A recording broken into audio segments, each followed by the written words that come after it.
Bismillahirrahmanirrahim. Qala Syekh Mu'adzim rahimahullah wa ta'ala bihamdihi wa biwaqtihi wa bikum billahi amin. Qala radhiyallahu ta'ala anhu. Ar-ruknu tsani takbiratul tahrim wa hiya tata'ayyanu bi lafzi Allahu akbar fa innal musalli la tan'aqidu salatu illa bihadhihi takbir wa huwa idza arada dukhula bi salati wajaba fi haqqihi ayyakula Allahu akbar illa ayyakuna akhrasan aw ajizan anil nutqi fa masabaqa anhu wa yastawi fi hadzal hukmi ma la kana musalli imaman aw fatan aw ma'muman wa sawa'un kana salatu maqbulatan aw naflan aw kana la ruku'in wa sujudin aw lam takun kadzalika as-salati 'alal janazati.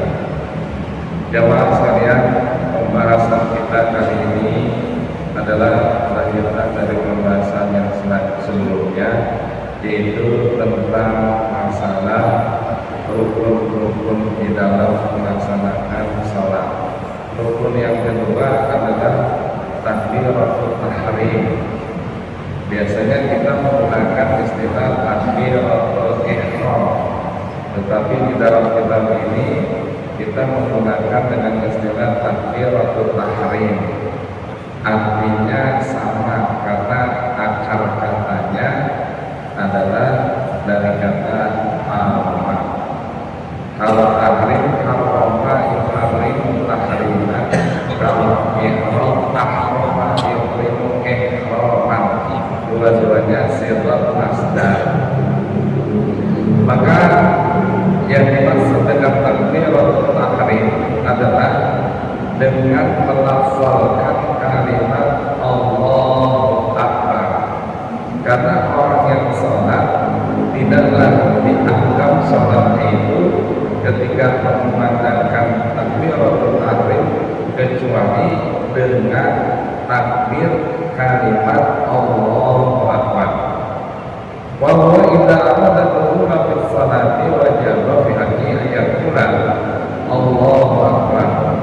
Maka apabila menghendaki seseorang ingin memulai sholatnya, hendaklah ia wajib secara hak untuk mengucapkan kalimat Allahu Akbar.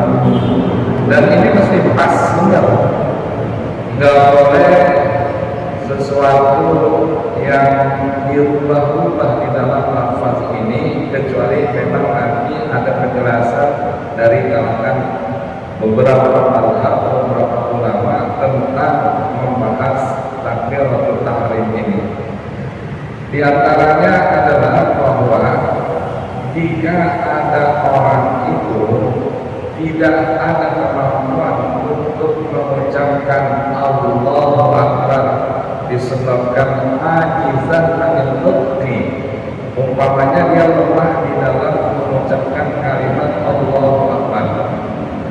Ada nggak orang kagak bisa nyebut Allahu Akbar? Ada ya? Nggak ada ya? Kalau orangnya lidahnya keluh, lidahnya kepotong, orangnya gagu, kagak bisa ngomong. Ada juga yang nyebutnya Allah, ada yang Allah, ada lagi yang macam-macam. Tapi yang paling bagus adalah fasahatul kalam, ucapannya fasih sesuai dengan makhrajul hurufnya. Karena beda di dalam penyebutan di dalam bahasa Arab itu ziyadatul bina, ziyadatul ala makna. Misal Allahu Akbar, gahnya dipanjangin, maknanya jadi beda. Atau dia bilang Allahu Kabir, kabir kan gede, besar. Nah, karena redaksi yang diajarkan oleh baginda Rasulullah SAW dengan redaksi Allahu Akbar, maka itu tidak boleh diganti-ganti, sekalipun arti besar itu banyak seperti Allah, ajal, dan lain sebagainya. Itu tidak boleh, redaksinya harus pas sesuai dengan apa yang dituntut oleh baginda Rasulullah SAW. Beda kalau kagak bisa nyebut kalimat Allahu Akbar. Saya punya kebetulan teman dulu sama-sama sering satu majelis. Tahu-tahu Allah kasih ujian, di antaranya kanker lidah. Kalau Ustaz, kalau punya lidah, bagaimana pengajarnya? Bagaimana dia ceramahnya? Sampai harus dipotong. Nah, akhirnya sekarang kalau lidah kan tidak bisa disambung atau yang lainnya, maka boro-boro bicara banyak, nyebut Allahu Akbar, lidahnya seolah lidah kita kan nggak ada di sana. Nah, itu dianggap sebagai ajizan amin nukti, lemah di dalam mengucapkan lafaz Allahu Akbar. Takbiratul ihram atau takbiratul tahrim itu harus dikerjakan dalam posisi malakan al-musalli imaman. Andai kata dia menjadi seorang imam, nyebut Allahu Akbar fardan, atau dalam kondisi fardan yakni munfaridan. Fardan itu bermakna munfarid. Maka ada hadis Nabi, salatul jama'ati afdalu min salatil fardhi. Dalam riwayat yang lain, salatul jama'ati afdalu min salatil munfarid. Nabi yang masyhur adalah fardan. Atau makmuman, atau dalam kondisi dia menjadi makmum. Makrubatan, sholatnya itu sholat fardu atau naflan atau sunnah. Al-Qur'an rukunin wa sujudin, atau sholat yang ada rukunya dan ada sujudnya. Awal kadalik, atau sholat yang nggak pakai ruku atau sholat yang nggak pakai sujud. Bukan sholat jenazah, seperti sholat jenazah nggak pakai ruku kan ya, nggak pakai sujud kan ya, maka dia tetap menggunakan kalimat takbiratul tahrim Allahu Akbar.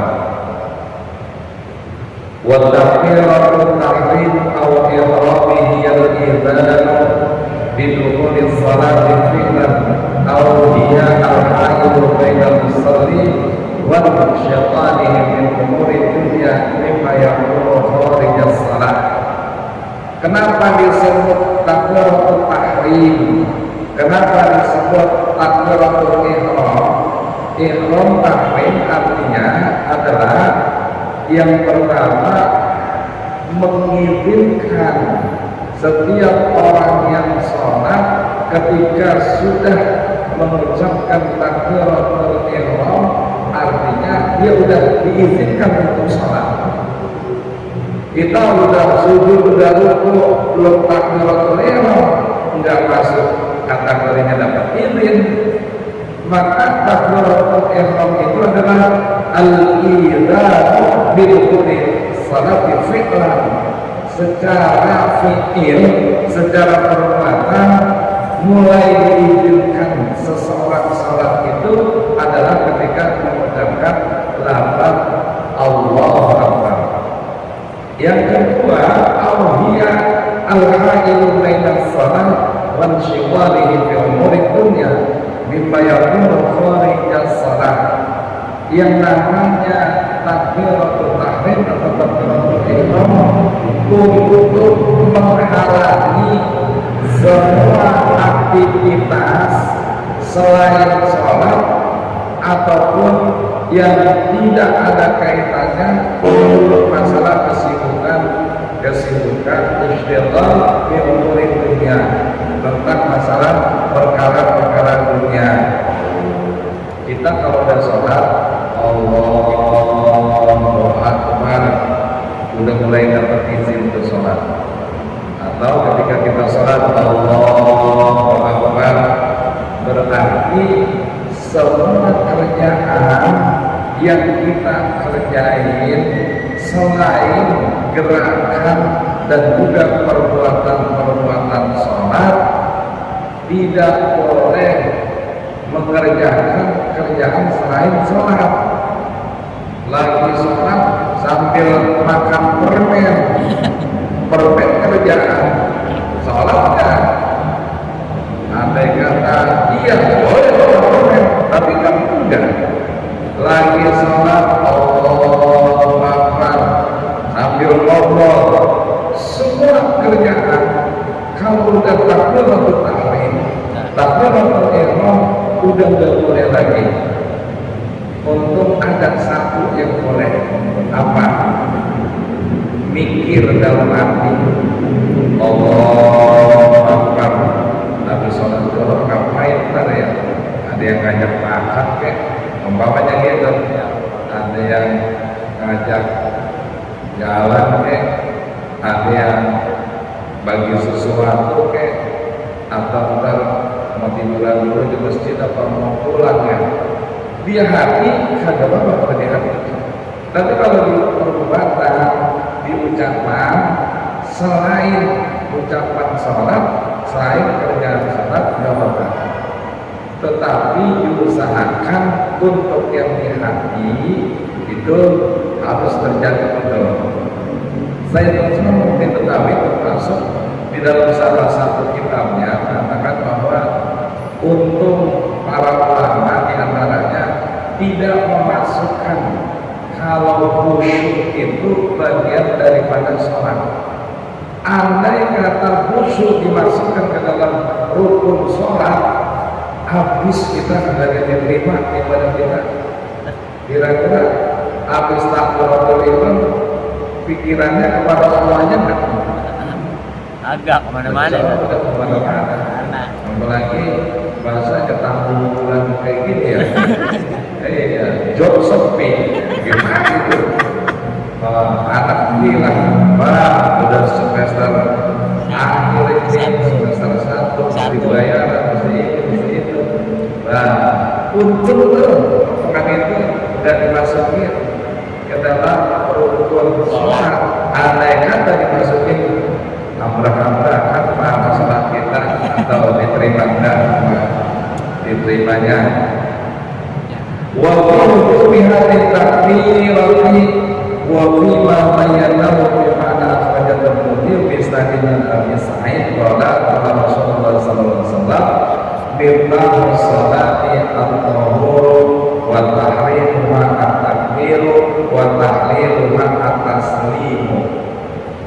Maka pendapat yang tadi disebutkan ada sebuah riwayat yang diriwayatkan oleh Abi Sa'id Al-Khudri, yang diriwayatkan oleh Imam Tirmidzi, kata Rasulullah sallallahu alaihi wasallam miftahus sholati at-tahur, kuncinya sholat itu harus bersuci. Kita pengen sholat terus enggak punya kunci sholatnya. Likulli syai'in miftah, segala sesuatu masih ada kuncinya. Miftahul jannah, kuncinya surga. La ilaha illallah. Miftahus sholat at-tahur, kuncinya surga ngucapin la ilaha illallah. Kita meninggal nih, tahu-tahu dalam akhir ucapan kita la ilaha illallah, udah megang kunci surga kan? Nanang nenek kita. Tapi kalau mengucapinnya susah, karena kuncinya lagi macet itu. Apalagi kalau bisa disebut itu repot dah. Mudah-mudahan kita husnul khotimah. Amin.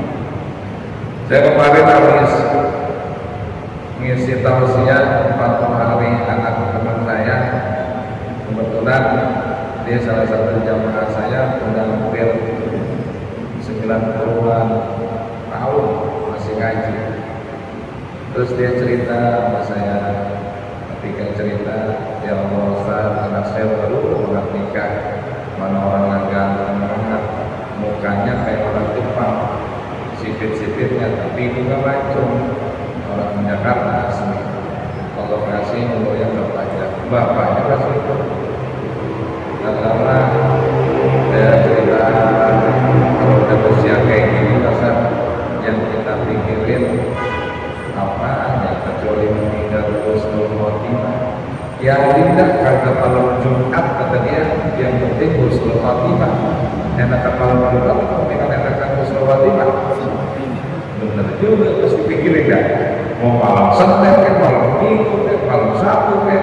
Ya tidak kata dia kalau Jumat, yang penting husnul khotimah. Di antara husnul khotimah yang mampu mencapai la ilaha illallah. Nah, sholat nggak mungkin bisa terbuka daripada gugurnya kewajiban sholat maupun mendapatkan pahala sholat, kecuali sebelumnya dia bersuci. Miftahu sholat at-tahur, kuncinya sholat itu adalah bersuci. Bahkan kalau kita nggak bersuci, kita nih umpamanya ya, ketika kita lagi sholat enggak pakai wudu, kira-kira hukum sholatnya bagaimana itu? Kayaknya sih dapat pahala Ustaz, cuma dikit kalau pakai wudu. Salah, haram banget. Orang yang nggak punya wudu, orang yang lagi janabah, dia sholat kan bagus. Tapi kalau kagak tahur, wa tahrimuha, dan tahrimnya, ihramnya salat itu at-takbir, dengan mengucapkan takbir. Kalau udah Allahu Akbar, apa aja haram, nggak boleh ngerjain apa-apa, nggak boleh ngomong apa-apa, nggak boleh berbuat apa-apa, haram semua. Hanya kerjaan-kerjaan salat aja yang boleh. Wa tahliluha at-taslim, dan menghalalkan sholat itu kalau udah assalamualaikum warahmatullah, assalamualaikum warahmatullah, halal kan kalau udah salat. Makanya di dalam pembahasan fikih ada tentang bab salam yang dikerjakan cuma sekali, salam kan 2 kali, assalamualaikum warahmatullahi ke kanan, assalamualaikum warahmatullahi ke kiri. Ini orang ada yang assalamualaikum warahmatullahi, udah dia jalan, cuma mengucapin salamnya sekali. Dan kalau udah mengucapin salam, tahliluha, halal udah semua hukum kerjaan-kerjaan selain dari kerjaan sholat. Nah, kalau salam cuma sekali, itu salam bagi orang yang seandainya dia kebelet, bapak sakit perut, belebek perutnya, antara buang angin sama pondok ajat, terbangnya main balap-balapan.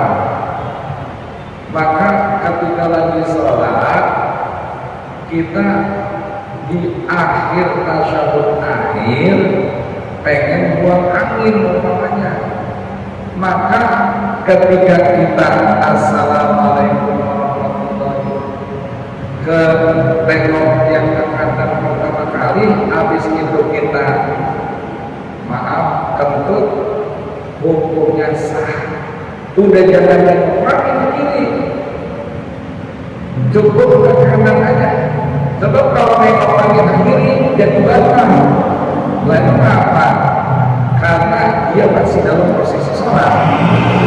Gitu. Cukup sekali. Makanya besok kalau ada yang kira-kira wah ini kayaknya ada jalan aja udah kamar mandi, jangan nengok lagi ke kiri, karena yang wajib nengok kanan, ada kata dia nengok lagi ke kiri, dia dianggap masih sholat. Ketika dia dalam sholat, dia tutup, dia batal hukumnya, kira-kira begitu. Wallahu ta'ala ila rukniyatit tahrim jumhur Syafi'iyah wal Malikiyah wal Hanabilah wa ba'dul Hanafiyah wal mu'tamadu fil madhhab al-Hanafiyah ada syartun wa laysa ruknan wa laysa fi i'tibariha ruknan aw syartan ma yughayyir min al-hukmi bi butlan as-salat idza lam yukaffir salil tahrim. Ulama madhab sepakat bahwa di antaranya mengucapkan takbiratul tahrim, takbiratul ihram itu adalah bagian dari rukniyah, rukun sholat. Sekalipun ada sebagian pendapat kecil daripada mazhab Abu Hanifah, dia menganggapnya syartun laisat ruknan. Dia menyebutnya syarat bukan rukun. Nah, pertanyaannya, apa sih bedanya syarat sholat? Apa sih bedanya rukun sholat? Kalau rukun dikerjakan pada saat ibadah, kalau syarat dikerjakannya sebelum ibadah. Misal syarat sholat satu, bersuci atau berwudu. Wudu dikerjain sebelum sholat apalagi dalam sholat? Nah, sebelum sholat. Syarat sholat diantaranya menghadap kiblat. Nah, itu syarat dikerjain sebelum sholat. Kecuali memang sholat lagi perang, orang Palestina lagi perang sama Israel, kiblat di sana. Namanya salatul khauf, musuh ada di sana, yang madu sholat bukan madu kiblat, yang belakangnya kiblat karena salat khauf. Ala anna lafzah Allahu akbar fi tahrim ayat dun ghairi min al-alfaz. Ucapan Allahu akbar itu boleh diganti-ganti dengan ucapan yang lainnya kecuali hanya Allahu akbar saja. Tetapi ada pendapat dari mazhab kita ataupun pengikut mazhab kita ulama Syafi'iyah, inna talaffuza bi qouli Allahul akbar. Misalnya ada orang mengucapkan Allahul akbar, biasanya kan mengucapkannya Allahu akbar, alif lam akbar nggak ada. Ini andai kata ada orang mengucapin Allahu akbar yujzi'u, maka dianggap tidak apa atau memadai. Wa wajhu dzalika anna ziyadata bil alif wa lam la tadur, karena menambahkan alif dan lam pada lafaz al-akbar itu hukumnya tidak apa-apa. Misalnya ada orang lagi sholat, tahu-tahu yang umum menyebutkan lafaz Allahu akbar. Nah, ketika itu ada kedengaran orang baca Allahul akbar. Nah, ini gimana itu urusannya? Boleh apa enggak? Kalau menambahkan alif lam pada lafaz Al-Akbar itu hukumnya tidak apa-apa. Kenapa? Alasannya anna ziyadata fil lam wal lam, anna ziyadata fil alif wal lam la tadur. Menambahkan alif dan lam tidak menjadi mudharar. Li'annaha tadur ala ziyadati mubalaghatin fil ta'zim. Bahkan satu pendapat, jika ada alif lam pada lafaz akbar, itu menunjukkan ziyadah mubalaghah fi ta'zim. Artinya kita benar-benar menganggap Allah serba maha besar terhadap yang lainnya. Wa sahha qawlihi Allahu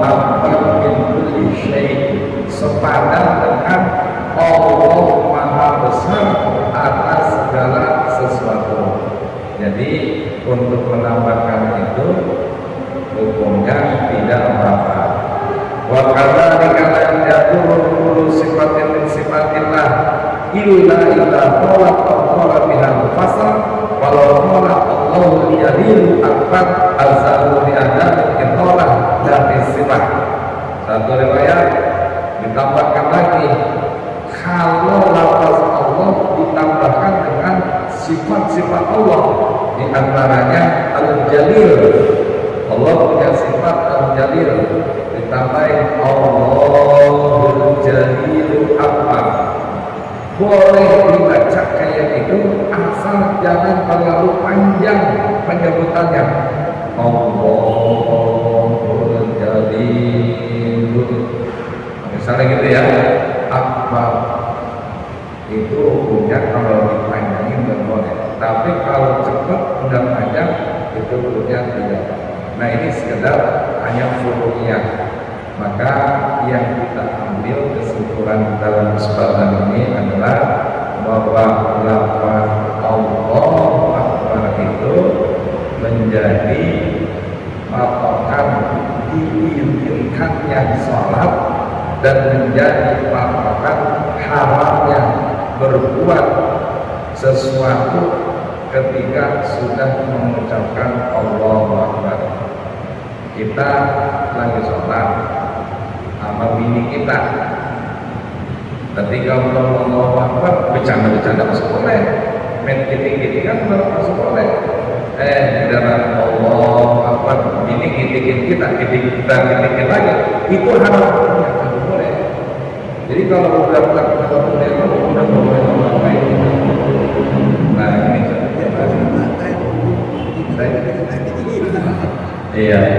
Nah sedikit saya tambahin ya, al-faris rukun yang ketiga al-qiyam. Nah posisi sholat berdiri, kalau lagi berdiri, duduk, kalau kagak duduk berbaring. Insyaallah bulan yang akan datang Desember, Januari, Februari, masalahnya beberapa kali lagi nanti namanya kayak bulanan gitu. Mudah-mudahan kagak libur, jadi saya kagak keceplosan. Ini saja jamaah yang dapat saya sampaikan. Mudah-mudahan ada manfaatnya. Ini masih pembahasan standar. Ntar kalau udah di antara pembahasan tentang qiraatul Fatihah, itu variannya perbedaan ulama cukup panjang.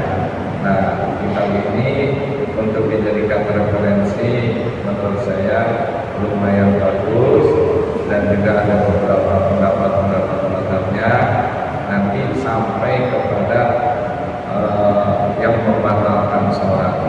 Misal sebagai contoh aja, orang kalau lagi sholat ngomong kan agak boleh ya. Entar di dalam pembahasannya yang dimaksud ngomong apa aja sih? Batuk termasuk ngomong nggak? Dehem termasuk ngomong nggak? Angop termasuk ngomong nggak? Ntar ada omongan yang boleh dikerjain ketika orang lagi sholat, kan hukum awalnya batal dalam fikih biasa. Ntar lama-lama yang tadinya nggak boleh jadi boleh, yang tadinya nggak boleh jadi boleh. Nah itu keluasan pandangan ulama seperti itu. Ini saja